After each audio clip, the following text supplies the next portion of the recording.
Bona tarda. Bona tarda. Nuestro ponente es mallorquín, catalán, Arratsaldeon.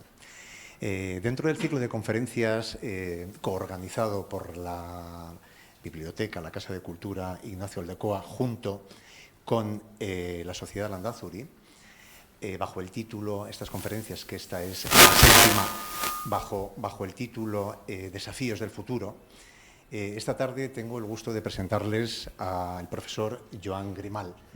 El profesor Joan Grimal ha titulado su conferencia, yo en principio, si él me lo permite, un tanto hasta desasosegante, porque el profesor dice: ¿por qué gastamos tanta energía y qué consecuencias tiene en el clima?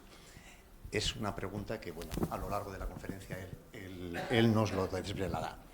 El profesor Joan Grimal nació en Palma de Mallorca en 1956, es doctor en Ciencias Químicas por la Universidad Autónoma de Barcelona, profesor de investigación del Consejo Superior de Investigaciones Científicas desde 1992, geoquímico orgánico ambiental dedicado al estudio de compuestos naturales y antropogénicos, indicadores del cambio climático y del estado de salud de los ecosistemas y organismos, incluidos humanos. Ha publicado más de 750 trabajos científicos, citados en innumerables ocasiones y en innumerables revistas, libros, etc.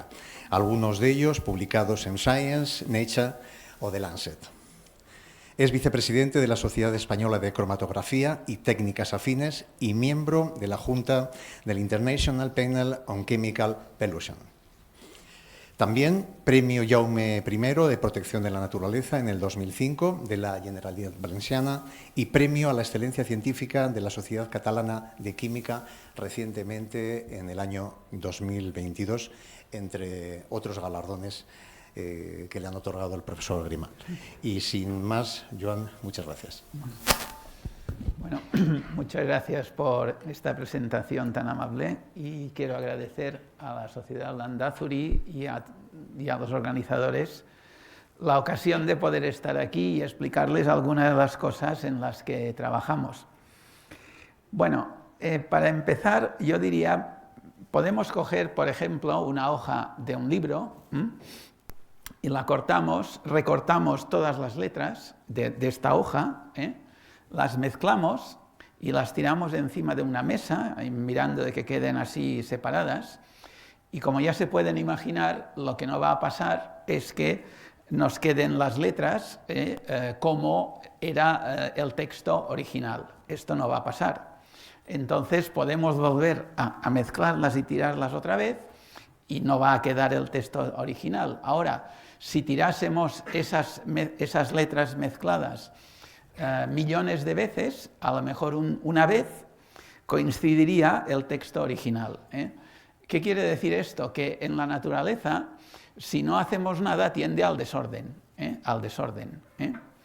Entonces, pero nosotros podemos coger las letras y colocarlas una detrás de otra de acuerdo con el texto original. Podemos hacerlo. Pero al hacer esto, hemos de gastar una energía para conseguirlo. Y eso que hacemos entonces es un trabajo. Pero no tenemos necesidad de poner las letras como el texto original. Podemos colocarlas, por ejemplo, por orden alfabético. Si nos da la gana, pues ahora me gusta que todas las A's estén primero, después las B's, etc. Entonces hacemos otra ordenación porque queremos.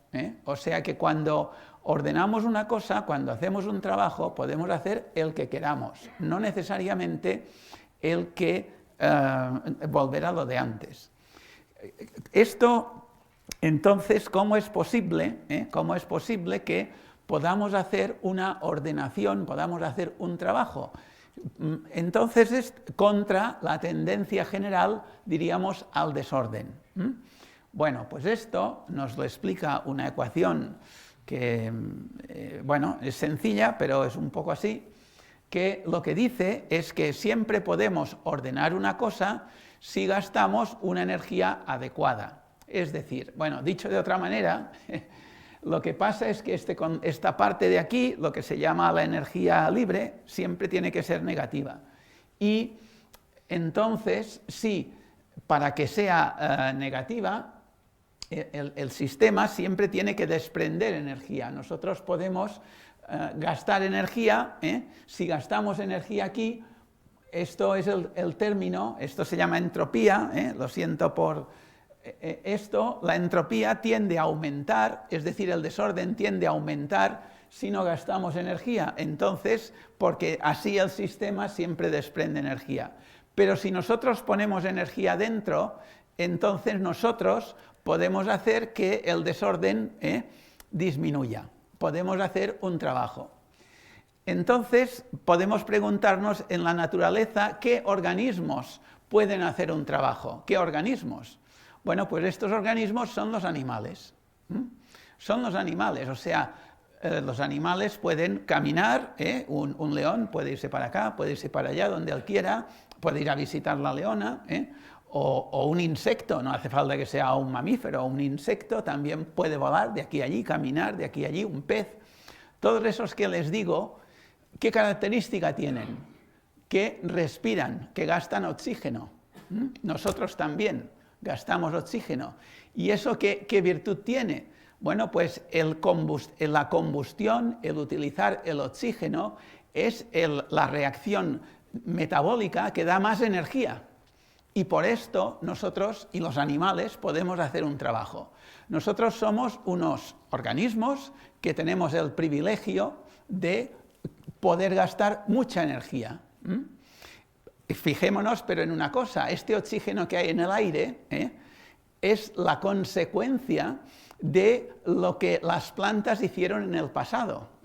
No hay ningún planeta conocido que tenga oxígeno en el aire en estas cantidades que tenemos en la Tierra. El día que se encuentre un planeta con tanto oxígeno en el aire, todo el mundo pensará, allí igual hay vida.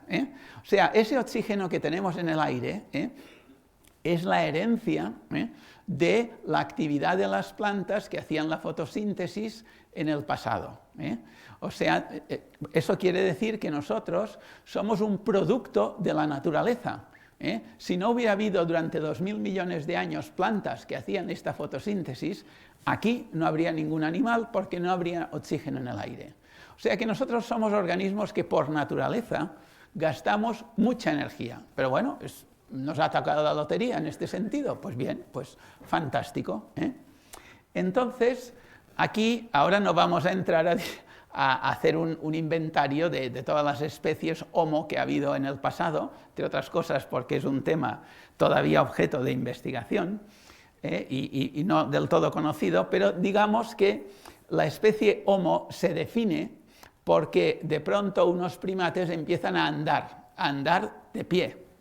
No se define porque tengan un cerebro más grande, no. La especie Homo es unos primates que empiezan a andar. Y eso tuvo una serie de consecuencias, hubo una serie de especies de Homo, y la última que salió, que somos nosotros, es la que está aquí, el Homo sapiens. Y nosotros sustituimos todos los que había antes, y bueno, pues hay muchas teorías de qué pasó, qué no pasó, etc. Pero entonces nosotros, como especie, nos podemos comparar con otros animales, con los más parecidos, y preguntarnos si nosotros somos más especiales, si tenemos alma, si tenemos una capacidad cerebral más desarrollada, ¿qué podemos hacer que los animales no pueden hacer? ¿Qué podemos hacer que los animales más parecidos a nosotros, por ejemplo, los chimpancés, no puedan hacer? Digamos, claro, pero no es decir que nosotros lo hacemos mejor. Por ejemplo, hablar. Sí, hablamos mejor, pero los chimpancés también se comunican. Que podemos manejar cosas con las manos, vale, lo hacemos mucho mejor, pero ellos también pueden hacer cosas. Entonces, ¿qué podemos hacer que ningún otro animal puede hacer? Pues es hacer fuego, saber hacer fuego. Y entonces esto, hacer fuego, es algo muy importante, porque es algo que trasciende nuestras limitaciones metabólicas.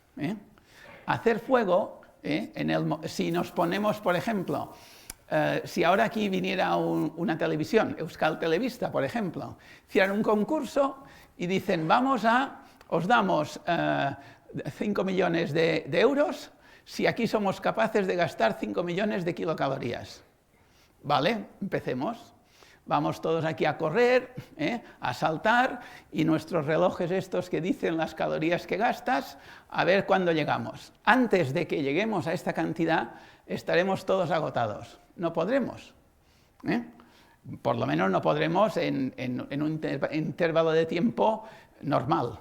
Pero simplemente cogemos un montón de leña, le pegamos fuego y gastamos todas las kilocalorías que haga falta, sin cansarnos para nada. O sea que hacer fuego fue un salto energético que no hay ningún otro animal que sepa hacer fuego. O sea, esto es algo que nos define.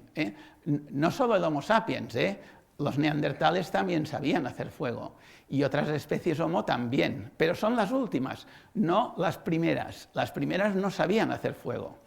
Entonces, hacer fuego, además, ¿cómo se hace fuego? Bueno, hace falta el oxígeno, que ya sabemos que nos ha dado la naturaleza, las plantas de antes, y también hay que coger leña, que esta leña también viene de plantas, no podemos quemar un trozo de roca. Es decir, que al hacer fuego, diríamos, volvemos a aprovecharnos de lo que la naturaleza, lo que otros organismos, esencialmente las plantas nos han dado. Pero quemando solo 12 gramos de carbono, que es un mol, ya podemos hacer casi, no llegamos, pero casi lo que gasta un humano en un día. O sea, con 4 moles con digamos 100 gramos de carbono, ya tenemos gastado todo lo que una persona puede gastar en un día. O sea, que la capacidad de generar energía haciendo fuego es enorme. Es enorme. Entonces, además, esto probablemente transformó las personas. Nos transformó a nosotros. Ya digo que los de antes, los neandertales y los ergaster, ya sabían hacer fuego. Pero eso, ¿cómo se puede ver? Podemos comparar estos dos. Aquí tenemos un gorila y aquí una persona. ¿Cuál es la diferencia? ¿Cuál es qué animal de los dos es el anormal? Bueno, ya os lo podéis imaginar, el anormal es este. ¿Por qué? Porque tiene una barriga muy pequeña en comparación con un cerebro muy grande. En cambio, este tiene un barrigón para poder mantener este cerebro. El cerebro gasta mucha energía. Este necesita hacer digestiones de 5 horas, por lo menos, y los gorilas, los chimpancés, todos estos, porque como todo lo que comen no está cocido nada, entonces tienen que hacer digestiones largas. En cambio, este y nuestros ancestros, al empezar a cocinar, fueron comiendo elementos medio digeridos y, por tanto, eso influyó en su metabolismo.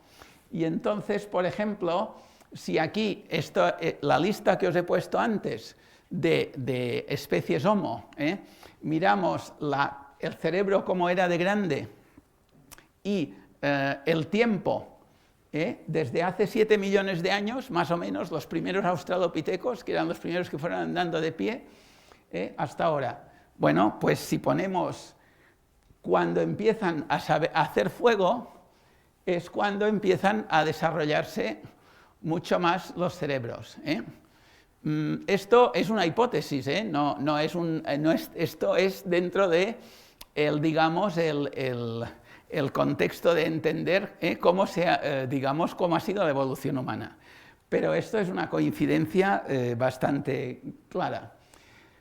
Bueno, entonces, digamos que cuando los humanos aprendimos a hacer fuego, entonces es más o menos hace unos 600.000 años, y ya digo que eran especies anteriores a nosotros. Los Homo sapiens, hasta que se sepa, empezaron a vivir hace 300.000 años, no hace 600.000. Bueno, entonces cogían una energía ordenada, que era la madera, energía química, y la transformaban en calor, que es una energía desordenada. pero ya digo que probablemente esto influyó incluso en el desarrollo de nosotros como especies. Pero posteriormente, los humanos, muy posteriormente, hace 10.000 años, no hace cientos de miles, sino hace 10.000 años inventaron otra cosa, otro uso energético, que era la agricultura. ¿La agricultura qué es? La agricultura es coger energía que viene del sol y transformarla en el producto que tú quieras, en transformarla en trigo, en pan, si quieres, en leche, o sea, si quieres leche, pues tú pones allí, cortas los árboles, plantas hierba, pones unas vacas y te dan leche. O sea que la agricultura es una manera de aprovechar una energía ordenada, que es la energía solar, la radiación solar, y transformarla en energía química para lo que nos conviene. Esto también fue un cambio brutal en la especie humana, porque en el momento, como ya saben ustedes, en el momento que se inventa la agricultura, entonces los humanos tienen asegurada la comida. Antes de la agricultura tenían que andar por el bosque o por donde fuese, a ver qué plantas encontraban, a ver qué animalitos podían coger, y desde luego pasaban unas hambres enormes. A partir de que tienen la agricultura ya tienen el trabajo, digamos, asegurado el pan, digamos, incluso con trabajar unos cuantos, no hace falta que trabajen todos, con lo cual se empieza a distribuir el tipo de trabajo. Bueno, pues tú te pones aquí a sembrar y yo me dedico a otra cosa, y bueno, y a partir de que existe la agricultura se hacen los pueblos, las ciudades, todas estas cosas que ustedes ya saben. Pero eso fue otro invento humano. Entonces, dado que hay estas dos alternativas de utilizar energía, bueno, aquí tendríamos esto, o sea, un campo, en el fondo, es una enorme placa solar, en donde aprovechamos la energía lumínica para, esto, mire, pues aquí, pues para un campo de trigo, por ejemplo, vale. Bueno, esta la saltaremos, esto es simplemente la energía de la fotosíntesis, etc. Bueno, entonces la pregunta es, ahora hay otra posibilidad de utilizar energía. Hasta ahora hemos tenido una energía ordenada, que era la energía química de la madera, para convertirla en energía desordenada, el calor. Ahora, después, la agricultura es una energía ordenada, que era la energía solar, la convertimos en energía química, que también es ordenada. Entonces queda una posibilidad. Podemos coger calor, que es una energía desordenada, y convertirla en trabajo, que es una energía ordenada. ¿Se puede hacer esto? Bueno, depende. Para saber si se puede hacer, tenemos que volver a nuestra fórmula de antes. Y nuestra fórmula de antes dice que se puede hacer siempre y cuando tú puedes de aquí disminuir la entropía, disminuir el desorden, si aquí aumentas la energía para tirarla, para no aprovecharla. Y eso que a nivel práctico, ¿qué es? Las máquinas. Las máquinas cogen energía, te hacen un trabajo, pero nunca te transforman toda la energía que cogen en trabajo, ni mucho menos. Transforman en trabajo pues un 25%, un 30%, etc. Por ejemplo, un coche. En un coche, la gasolina que metemos dentro, el depósito, pues se transforma en movimiento un 25%. El resto, ¿dónde va? Es calor que sale por el tubo de escape o calor de calentar el motor que tú tienes que refrigerar. Y claro, ya se fabrica el coche para que no para refrigerar el motor. Pero bueno, da lo mismo. ¿A ti qué te importa si tienes que tirar energía? Tú lo que quieres es ir de un sitio a otro. Pues si tengo que gastar más energía, pues la gasto. Pero yo quiero ir de un sitio a otro. Por esto todas las máquinas son así. Y no es que estén mal hechas, es que por esta fórmula tienen que ser así. Porque entonces, sí, se puede convertir Y eso es la revolución industrial. Y eso pasó hace unos 200 años. En el momento que, digamos, hay una serie de personas, bueno, la revolución ya lo saben ustedes también, se inventan las máquinas, empiezan, pues, bueno, pues esto. Entonces, ¿qué ocurre?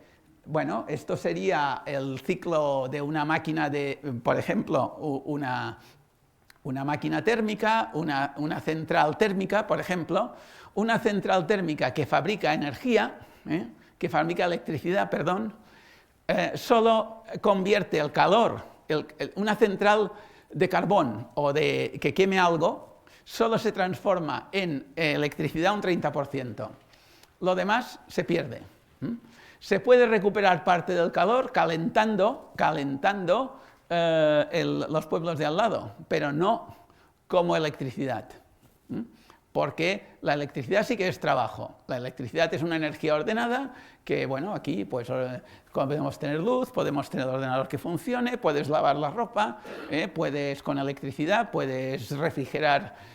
Eso sí que es trabajo, pero solo una parte. Lo demás se pierde. Es decir, que si se fijan, la revolución industrial va bien, pero es a base de todavía gastar mucha más energía de lo que gastaban los individuos antes. Pero bueno, aquí es esto, o sea, si por ejemplo tenemos una estufa eléctrica, piensen que si es un fuego, pues por cada unidad de calorías que salen una cantidad de CO2. Pero si es una estufa eléctrica, por cada unidad de energía se quema el triple de CO2. Lo que pasa es que no se quema en casa, se quema fuera, en la central térmica. Claro, si la electricidad sale de energía renovable ya es otra cosa. Pero si sale de una central térmica, pues es el triple. Bueno, pues estos son una serie de máquinas que todos conocemos y utilizamos y estamos a la mar de contentos de tenerlas. Y esto evidentemente cambió de nuevo la civilización. Y el hombre tecnológico, por ejemplo, per cápita, pues gasta, diríamos, todo esto de energía, cuando pues, los antiguos pues, gastaban mucho menos. Ahora, el hecho de generar la revolución industrial ha sido súper beneficioso para los humanos. Es decir, el desarrollo tecnológico, el motor de vapor, el motor de explosión, la energía nuclear, la conquista del espacio, todo esto sale en el momento de que las máquinas se utilizan. Que por tanto, al tener las máquinas, muchísima gente no tenía que trabajar como, diríamos, animales expertos en el campo, en aplicaciones manuales, sino que podían hacer otras cosas y, por tanto, bueno, pues esto es el salto tecnológico y científico. También las leyes de la física, la química, la biología, las leyes básicas se han desarrollado después de la revolución industrial. A nivel sanitario lo mismo, las vacunas, los antibióticos y otras cosas también se han desarrollado después de la revolución industrial, con lo cual la esperanza de vida ha mejorado muchísimo y también como especie nos hemos reproducido mucho y aquí tenemos, por ejemplo, el número de individuos que estamos en el mundo. Es decir que aquí cero se refiere al nacimiento de Jesucristo, la manera que tenemos de contar el tiempo, pues antes que esto, la escala es en miles de millones. Pero fíjense que antes, esto ya, el tiempo de los romanos, por decir algo, o sea, que serían 50 millones o 100 millones de personas en todo el mundo. O sea que cuando hacían un desfile de estos que salen de las películas, pues bueno, debían vaciar Roma, porque no había tantos, o sea, y en cambio, bueno, va más o menos siguiendo la curva demográfica, va subiendo, no mucho, pero cuando llegamos a los tiempos de la revolución industrial, es cuando va para arriba. Bueno, esto es un hecho. De hecho, en teoría, cualquier especie lo que pretende es reproducirse lo más que puede. Por lo tanto, los humanos pues lo hemos conseguido. Bien, entonces aquí tenemos, por ejemplo, en qué se gasta la energía que producimos, en qué se gasta. Es decir, claro, como la revolución industrial requiere tanto gasto de energía, entonces rápidamente se vio que si quemamos todos los bosques del mundo, nos quedamos sin árboles, pero ya se acabó, o sea que no basta esto. Entonces es cuando con la revolución industrial se empieza a hacer la minería del carbón, y posteriormente la minería del petróleo y posteriormente la del gas natural. Es decir, antes, en la Edad Media, lo que les interesaba de la minería eran los metales. Ahora también interesan, claro, pero iban detrás del hierro, pero el carbón como tal, bien, si lo tenías a mano, los indios de América, por decir algo, conocían el petróleo. ¿Y para qué lo usaban? Pues para pintarse. ¿Para qué lo necesitaban? Otra cosa, para quemar esto tan asqueroso. Podían quemar madera. Ahora, cuando te hace falta mucha energía, vale, pues hombre, pues el petróleo también sirve, etcétera. Entonces, podemos ver entonces, aquí hay más o menos, hoy por hoy, y en la predicción de lo que, bueno, veremos si la cosa cambia, pero bueno, es decir, el petróleo, el carbón y el gas natural, todo esto son procesos de combustión, con lo cual utilizar todo esto quiere decir quemar y generar CO2, dióxido de carbono, que va a la atmósfera. O sea que, entonces, aquí podemos ir viendo, por ejemplo, diferentes gráficas en donde se va viendo cómo el consumo de energía va paralelo al incremento del CO2, del dióxido de carbono, perdón. Bien, entonces, el CO2 nos podemos preguntar, bueno, ¿y esto es bueno, es malo? ¿Qué problema hay con el CO2? Vale. Entonces, aquí tenemos que tener claro que el CO2 sigue aumentando en la atmósfera. Aquí tenemos, o sea, en el año más o menos 1957, hubo un norteamericano que dijo, oye, todo eso de quemar tanta cosa, igual está aumentando el CO2 que hay en la atmósfera. Entonces, el hombre se le ocurrió en las Islas Hawái poner un medidor de CO2 e ir apuntando cada día cómo aumentaba el CO2. ¿Por qué lo fue a hacer a las Islas Hawái? Porque lo que interesaba era ver la media del mundo. No, si te pones al lado de una ciudad, claro, medirás lo que se desprende más o menos de esta ciudad. En cambio, hoy en día esto se está midiendo esencialmente en las Islas Hawái, estos datos son de allí, también en la Antártida, también en Tenerife, en el Teide, en el Observatorio del Teide, en Izaña, y en Irlanda. Bueno, pues estos son los datos de CO2, la concentración en partes por millón, y aquí tenemos el último dato, o sea, el año pasado, o sea, el 31 de diciembre, ya estábamos a 421 partes por millón. Entonces, el CO2, por tanto, ha ido subiendo cada año. El año del COVID, el 2021, también subió, o sea, 2,2. Y podemos ver además que si miramos el incremento, entre los años 59 y 76 subía 1,3 partes por millón por año, pero después del 76 al 2003 sube 1,8 partes por millón por año y en los últimos años sube 2,3 partes por millón por año. O sea, va subiendo cada año más. Aquí tienen la curva del CO2, cómo sube hasta el 2023. Y entonces, dado que, según estudios, que después ahora veremos, esto de tanto subir el CO2 pues no puede ser bueno, pues yo lo que he puesto en esta curva son los convenios de Río de Janeiro, de Kioto, todos esos, de París, por ejemplo, donde se han tomado muchas medidas para ver si se podía parar lo del CO2, y ya pueden ver que esas medidas han tenido un éxito brutal. O sea, no se ha notado nada. Yo me acuerdo de Kioto, que parecía unas medidas súper radicales, pues bien, pues... Vale, pues esto es como ha ido subiendo el CO2. Entonces, de entrada, el CO2, ¿qué problema tiene? ¿O qué problema no tiene? Bueno, tal como funciona nuestro planeta, tiene una atmósfera, y entonces esa atmósfera recibe una radiación solar, y esa radiación solar está esencialmente en el campo del ultravioleta y del visible, con lo cual entra, una parte se refleja, pero una parte entra, se absorbe por la Tierra, y la Tierra desprende calor, porque cualquier cuerpo, según su temperatura, desprende calor, y reemite radiación electromagnética al exterior. Pero esa radiación que reemite la Tierra es en el infrarrojo, es diferente, a una longitud de onda más larga.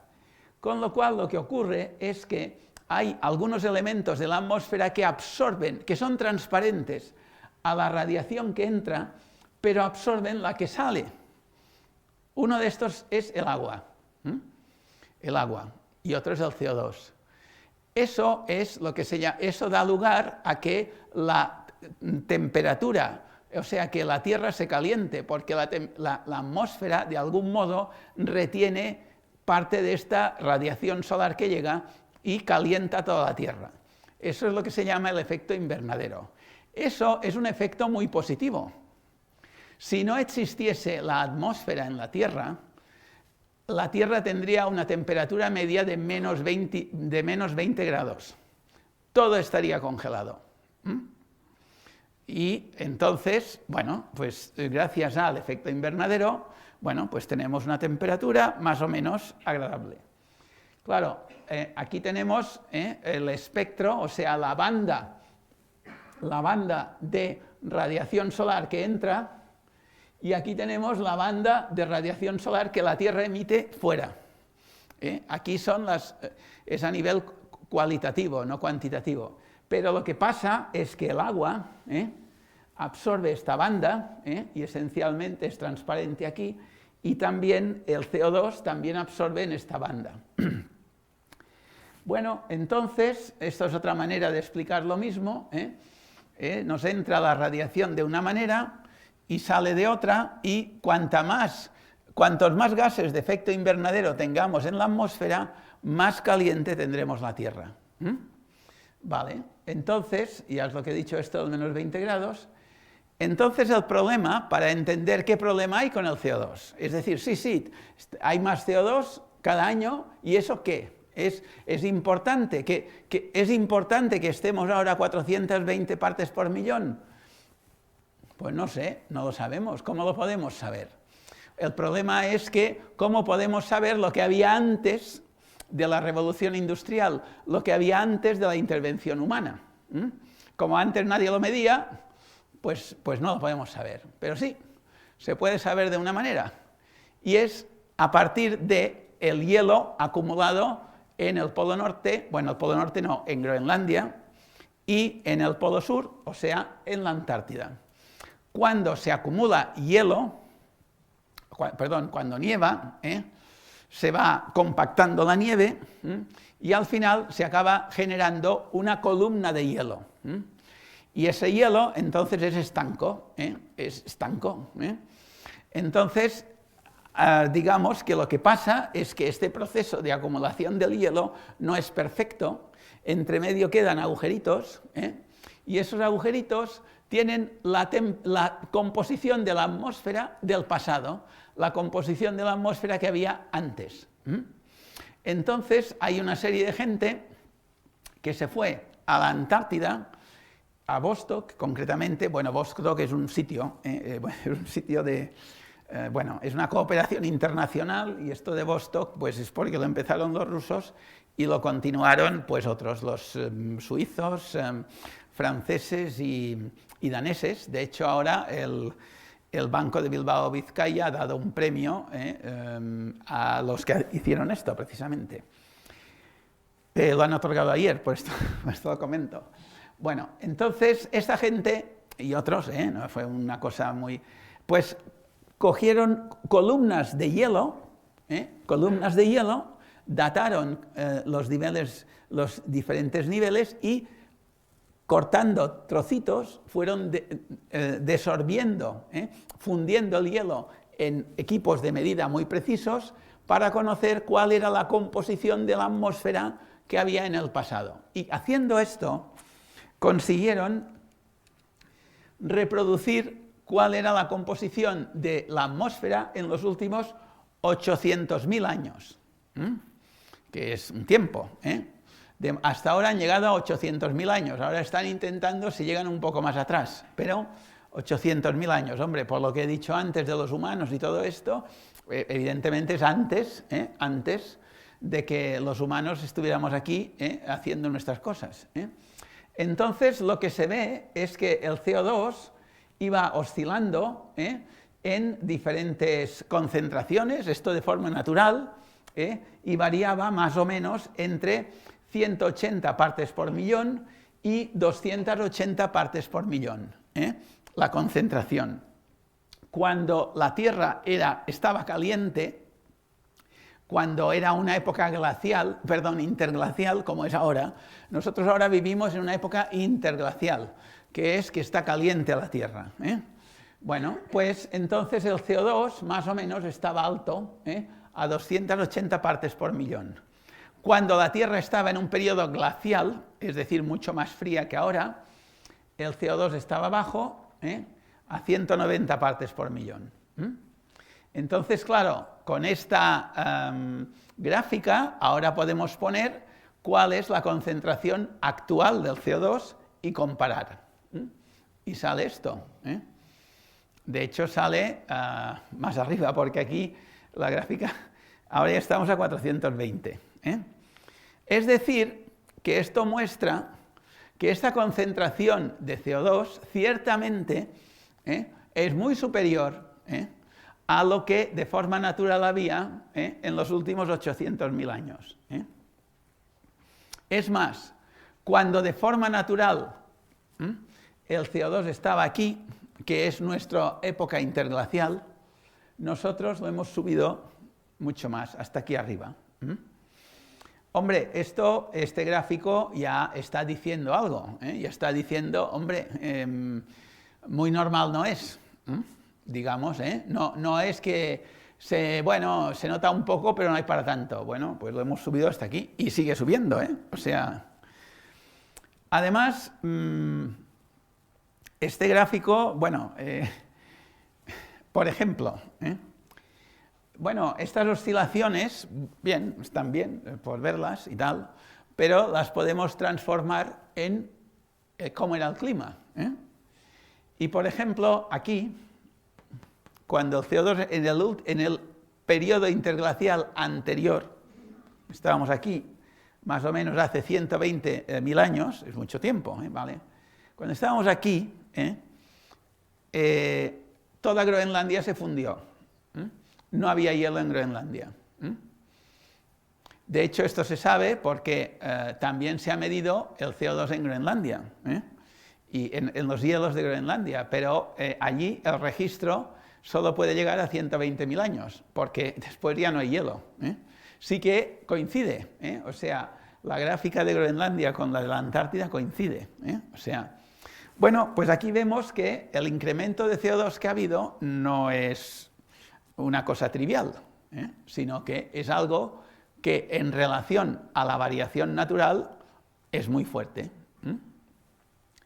Bien, entonces diríamos que si esto lo resumimos en una gráfica, pues tenemos que en los últimos 800.000 años, cuando el CO2 pasaba de época glacial a interglacial y viceversa, había un salto de 90 partes por millón. Pues nosotros, cuando estaba aquí arriba, lo hemos saltado ya a 142 partes por millón.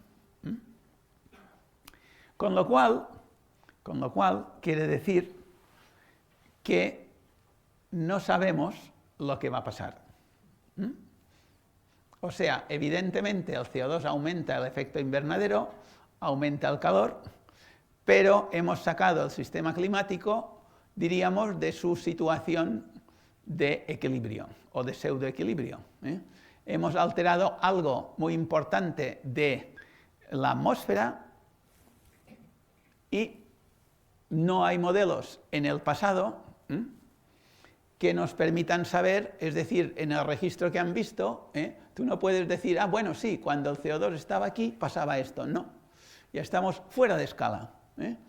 Estamos haciendo un experimento con el planeta.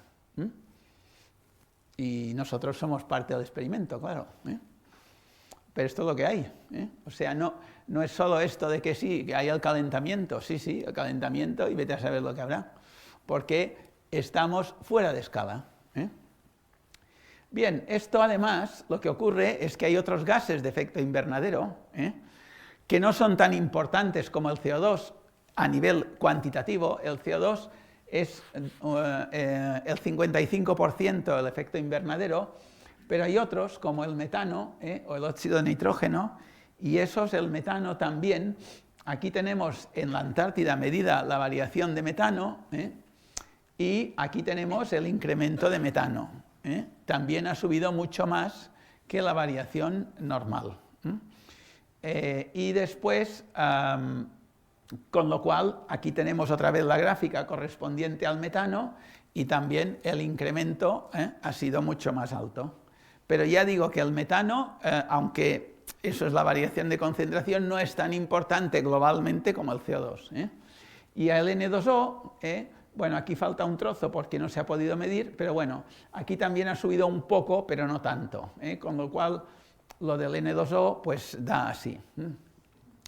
Bien, entonces, todo esto que he dicho, vale, pues es un problema, pero si decimos que el efecto invernadero tiene que dar lugar a un incremento de la temperatura, bueno, pues vamos a medir cuál es el incremento, si esto es verdad. Vamos a medirlo, esto se puede medir. Entonces aquí tienen una gráfica que corresponde a la temperatura medida. Estos datos son de la NOAA. La NOAA es la Agencia de Estudio del Océano y la Atmósfera de Estados Unidos. A mí me gusta mucho poner los datos de la NOAA por dos razones. Una, porque es muy seria, es norteamericana y son gente muy seria. Y segundo, porque en Estados Unidos hay un montón de gente que está en contra o no se cree o no se quiere creer lo del cambio climático, con lo cual, si la NOAA se pasa un pelín, enseguida le caerán un montón de bofetadas. Con lo cual, todo lo que dicen tienen que andar con mucho cuidado. Vale. Pues entonces la NOAA lo que hizo es, aquí se representa la variación de temperatura entre, digamos, se coge una media de este intervalo de tiempo, de 1940 a 1970 y algo, y se representa la temperatura media de todo el planeta, de mares y océanos, a lo largo del tiempo con respecto a esta media. Entonces lo que vemos es que antes de esto era más baja, o sea, era un poco más frío, y que después de este intervalo ha ido subiendo. Eso es la diferencia respecto.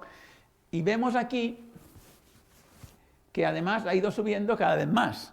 Ahora, no quiere decir que cada año necesariamente es más alto, porque hay una variación natural. Según estos datos, el 2016 fue el año más caliente desde todo el tiempo que se ha podido medir, porque esto sí que se mide así, se tiene que medir así. Aquí lo que no está es el 2023, porque todavía no lo han publicado. Pero hay otras agencias que también hacen estas medidas. Entonces, aunque a mí la que más me gusta es la NOAA, les ha traído otra, que es Copernicus, que es la europea. Y según Copernicus, el 2023 es el más caliente de todo lo que hay antes. Veremos lo que dice la NOAA. Supongo que igual, porque si se fijan, también Copernicus decía que el 2016 era el más alto, hasta ahora, pero esto es la media mundial. Eso es la media mundial de océanos y mar. Entonces, como ya saben ustedes, esto de las medias va por barrios. Es decir, que si todos comemos un pollo al mes, pues quiere decir que uno comerá 2 y otro no comerá ninguno. O sea que eso es la media. Entonces, en un sitio puede haberse calentado más y en otro se ha calentado menos. Pero yo espero que en pocos días o a final de mes ya estén los datos de la NOAA, pero en cualquier caso, ya están saliendo en los periódicos lo que dice Copernicus, que el 2023 ha sido el año más caliente de todo el tiempo que llevamos de registro. Bueno, esto entonces... ay, perdón, es que... A ver, ¿cómo es esto? ¿Estoy yendo para atrás o qué? Ah, vale. Bueno, entonces, si hablamos del clima, también lo que tenemos que tener en cuenta es que el clima de la Tierra depende, como todas las constantes que determinan cómo es la naturaleza, en última instancia dependen del mar. O sea, bueno, ya saben, el mar ocupa el 73% de la superficie terrestre y además es una masa de agua enorme que es la que determina pues, cómo es el clima en la Tierra. De hecho, aquí tenemos las corrientes marinas principales del mar y hay una que es muy importante, que es la corriente del Golfo. La corriente del Golfo coge agua del Golfo del Caribe, que aquí, como estamos más o menos en el trópico, hay mucha evaporación y por tanto esta agua acumula mucha sal y es muy densa y después la transporta hacia arriba, hacia el norte, perdón, y acaba yendo por aquí, por Europa. Afecta a Europa y en cambio no afecta a América. Entonces lo que tenemos es que esta agua que nos sube por aquí, esto en rojo sería el agua en la superficie, la corriente del Golfo, que llega por aquí y cuando llega a este punto y a este punto, aquí al norte de las Islas Británicas, al norte de Islandia, se hunde. Porque como se va enfriando y tiene tanta sal, pues se hunde. Es muy densa y se hunde, y también se hunde por aquí. Vale, entonces lo que ocurre es que al hundirse, después sigue por abajo y va por aquí debajo y baja, atraviesa el Ecuador y se reparte, con lo cual esto es un sistema que es una manera es como funcionan actualmente las corrientes del mar. Esto para nosotros, este flujo, sí, podemos aquí, este flujo que uno puede decir, pues qué curiosidad. Bueno, esa curiosidad resulta que tiene un flujo de 15 Svendrups, esto quiere decir 15 millones de metros cúbicos por segundo. Bueno, esta cifra, pues sí, pues parece muy grande, pero ¿es mucho o es poco? Bueno, pues lo podemos comparar, por ejemplo, con el caudal de todos los ríos del mundo. Y el caudal de todos los ríos del mundo, pues es 2. O sea que esto es mucho más que todos los ríos del mundo. Y lo podemos comparar con la precipitación global del mundo, de lluvia y de nieve. Y más o menos coincide con la precipitación global de todo el mundo. O sea que este flujo no es una trivialidad, sino que es una cosa muy importante.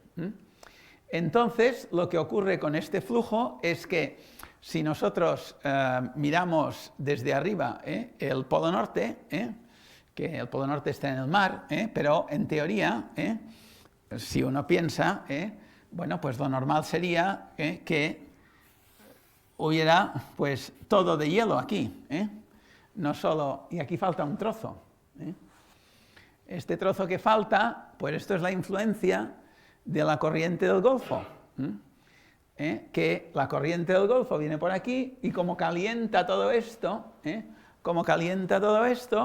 pues aquí estamos en un clima mucho más caliente que no en América del Norte, por ejemplo. Con lo cual podemos estar agradecidos a nuestros abuelos porque escogieron bien el sitio donde vivir. Los que vivían aquí pues no escogieron tan bien. Bueno, pero pues esto es cómo funciona. Fíjense que, por ejemplo, si vemos la latitud de la península ibérica, nos vamos a la latitud de Nueva York. En Nueva York en invierno se les congela el puerto, a veces. Aquí no pasa esto. Bien, entonces lo que ocurre es que este sistema lo que hace por el fondo es que hay agua del norte, esa agua que genera la corriente del Golfo, que empuja hacia el sur, y alrededor de la Antártida, que también está muy frío, pues se genera agua de la Antártida que va hacia el norte. Y por el fondo del mar tenemos unas aguas que vienen del norte que empujan y otras que vienen del sur que también empujan. Este sistema es el que funciona en las épocas interglaciales, como ahora. Cuando es época glacial, este sistema no funciona. Cuando es época glacial, la corriente del Golfo se para, no funciona. De hecho, lo que caracteriza la época glacial es que no funciona la corriente del Golfo. Eso es lo que ocurre, o sea, cuando ahora es esto, una época interglacial. Cuando estamos en una época glacial, la corriente del Golfo no funciona y, por tanto, los hielos ocupan una buena parte de Europa, y bueno, y depende de... Entonces, de hecho, bueno, no es que se congele, o sea, en los trópicos, por ejemplo, no cambia tanto la cosa, es que la época glacial lo que caracteriza sobre todo es un enorme aumento de la masa de hielo en Europa y también en América, claro, también aumenta por aquí. Pues eso es lo que, digamos, hay algo que hace que se ponga en marcha o se pare la corriente del Golfo. Bueno, entonces, digamos que uno de los temas que, diríamos, preocupa más es ver si ese aumento de CO2 puede afectar a la corriente del Golfo. Porque esto, desde luego, es un elemento muy sensible del funcionamiento del clima. Además, la corriente del Golfo, aunque en inglés le llaman el conveyor belt, o sea, como diríamos la cinta transportadora, pero es un concepto un poco, yo creo, equivocado, porque uno cuando piensa en una cinta transportadora, digamos, piensa en algo que se mueve siempre, pues no es así. La corriente del Golfo es una cosa estacional. Aquí tenemos, por ejemplo, en este mapa, los sitios donde se hunde la corriente del Golfo en enero, cuando está muy frío el mar. Y después en febrero, los sitios donde se hunde el agua, en rojo es donde se hunde más de 1000 metros, en marzo también, en abril, en mayo ya menos, pero en junio ya no se forma, ya no hay hundimiento del agua. En julio tampoco, porque ya está caliente el mar. En agosto, o sea, todo este tiempo se para el mecanismo de hundirse el agua. En septiembre, en octubre, entonces en noviembre empieza otra vez, y en diciembre empieza otra vez el ciclo. O sea que es una cosa estacional, que en conjunto da lugar a lo que hemos explicado, pero digamos que si aquí hay cambios, si se nos calienta mucho la parte del norte, pues igual afecta a la corriente del Golfo esto. Entonces, de hecho, con el cambio, con todo este calentamiento del planeta, lo que se ha visto es la zona más afectada del planeta es el Ártico, precisamente. O sea, en la zona donde más se nota el aumento de temperatura, este aumento global que he dicho, lo del pollo, pues allí pues les toca pues 2 o 3 grados, y en otros sitios pues toca 0,1 o 0,2, pero allí les toca mucho más. Y eso se traduce en el hecho de que, por ejemplo, en verano disminuye mucho el hielo que hay en el norte.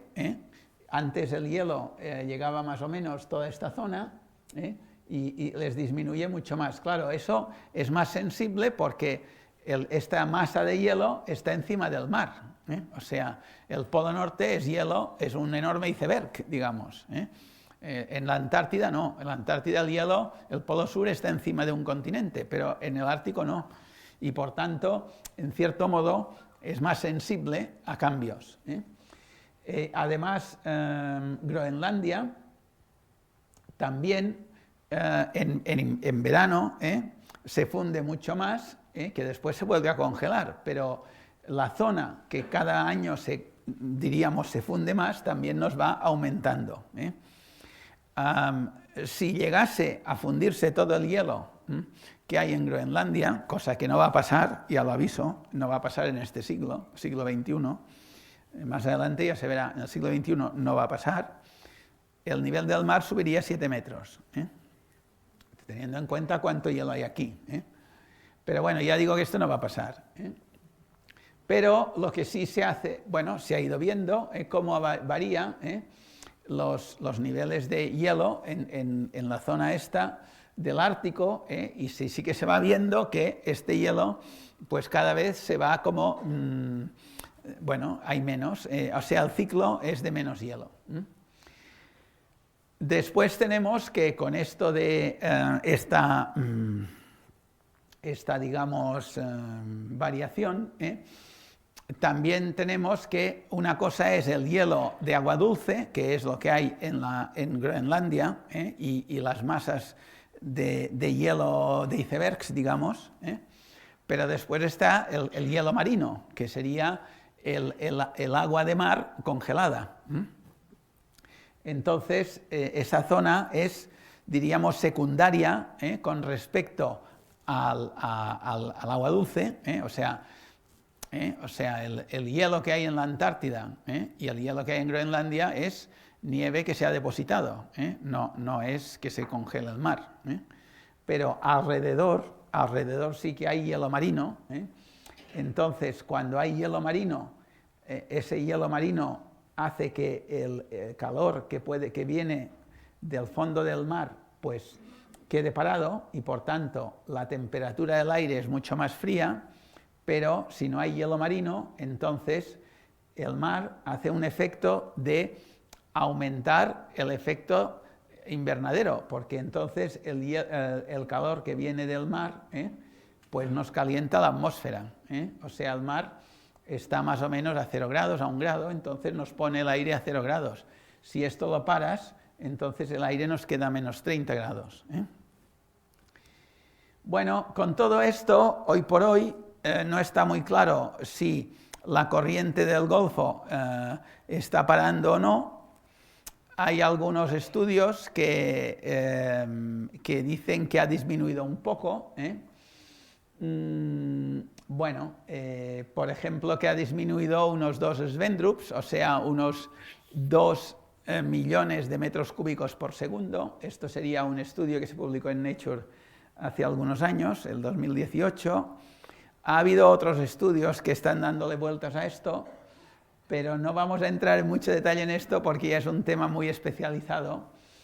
Pero digamos que, bueno, no está aquí garantizado, no hay nada garantizado, O sea, tengamos en cuenta que cada vez que el planeta ha cambiado de época glacial a interglacial y viceversa, la corriente del Golfo se ha parado y se ha vuelto a poner en marcha. O sea que aquí no, digamos que lo que ocurre es que entonces la corriente del Golfo, en lugar de tirar tanto para el norte, gira más a latitudes más al sur, con lo cual ya no calienta la parte norte.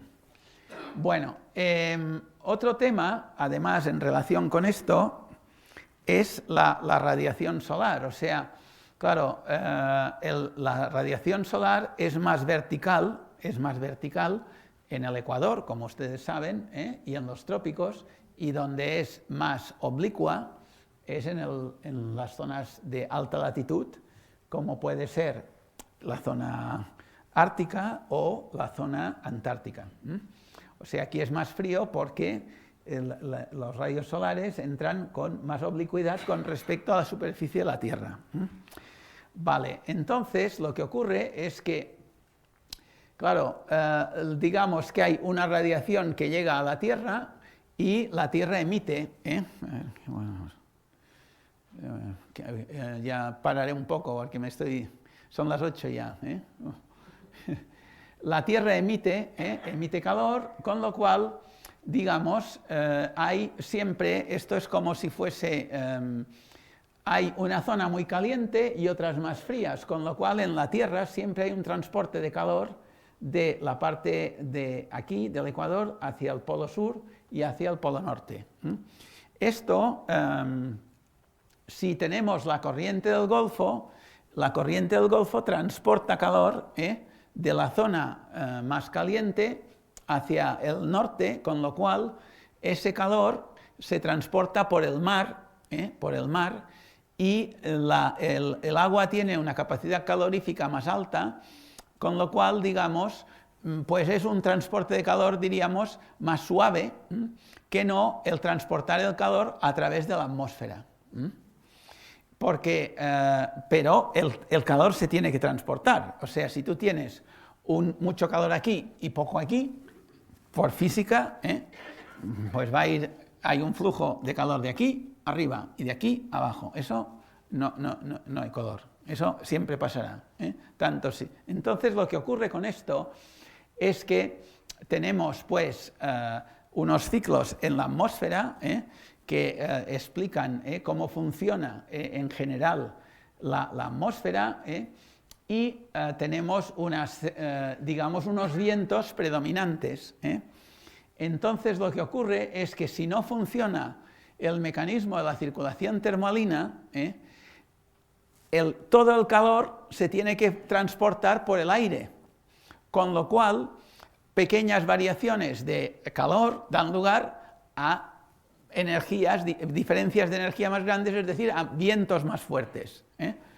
Todo esto, donde voy a parar, es que, y además esto lo hemos medido nosotros en trabajos nuestros, en los tiempos en que no funcionaba la circulación termalina, que bueno, esto no entra en el detalle pero serían estos tiempos en que estamos en estos puntos bajos.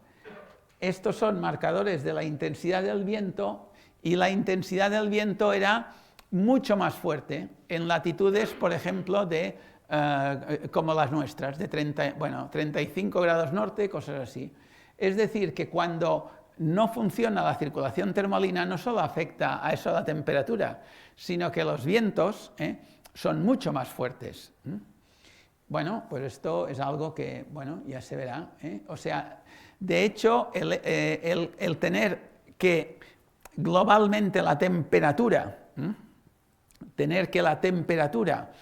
general del planeta es más alta, da lugar a dos cosas. Una, a que hay más vapor de agua en el aire, con lo cual, digamos, puede haber lluvias mucho más fuertes en un sitio u otro, y por tanto hay más inundaciones, y otro es la intensidad del viento. Y evidentemente, pues los huracanes van aumentando porque vientos más fuertes y temperaturas más altas y más humedad da lugar a efectos más fuertes. Esto no quiere decir que tengas asegurado que te va a llover donde tú quieres. Esto es otro problema. O sea, va a llover en algún sitio, pero igual no te toca a ti.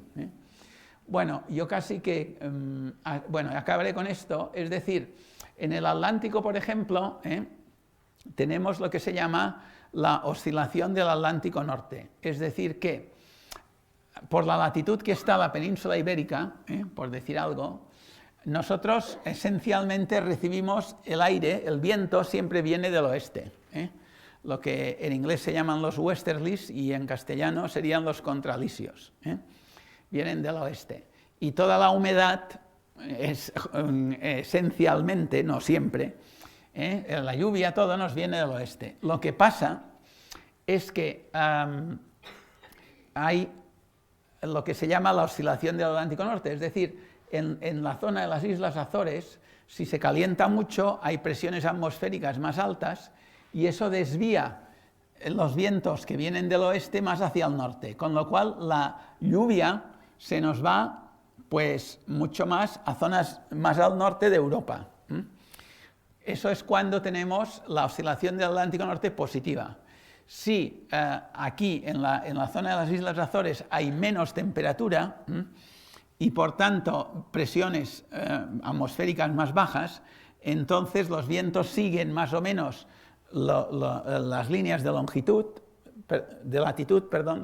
latitud y nos lleva la lluvia aquí, a la península ibérica. Bueno, esto es un punto muy importante respecto a la pluviosidad de un sitio o de otro, a nivel de Europa. Bueno, ya paro aquí porque veo que son las 8:10. Hay diferentes otros aspectos que también influyen en el clima, pero pues lo dejo aquí porque bueno, los glaciares también están desapareciendo. Hay varios efectos que digamos. En cualquier caso, lo que como conclusión sí que está claro que el calentamiento global es de lejos el problema más importante que tiene la humanidad para el mantenimiento de unas condiciones adecuadas de desarrollo. Esto es, vamos, aparte del aumento de temperatura, estamos sacando el clima del planeta de las condiciones de estabilidad que ha tenido en los últimos 3 millones de años, o sea, lo que les he enseñado es los últimos 800.000, pero más o menos los continentes y las corrientes han estado de esta manera en los últimos 3 millones de años. Con lo cual, bien, ya veremos lo que ocurre. Estamos haciendo un experimento con el planeta y nosotros estamos dentro. Y tenemos un mensaje por parte de las generaciones que vienen detrás, que es este. Bueno, y yo pues encantado de hablar con ustedes y si tienen preguntas, pues creo que es mejor que hablen ustedes.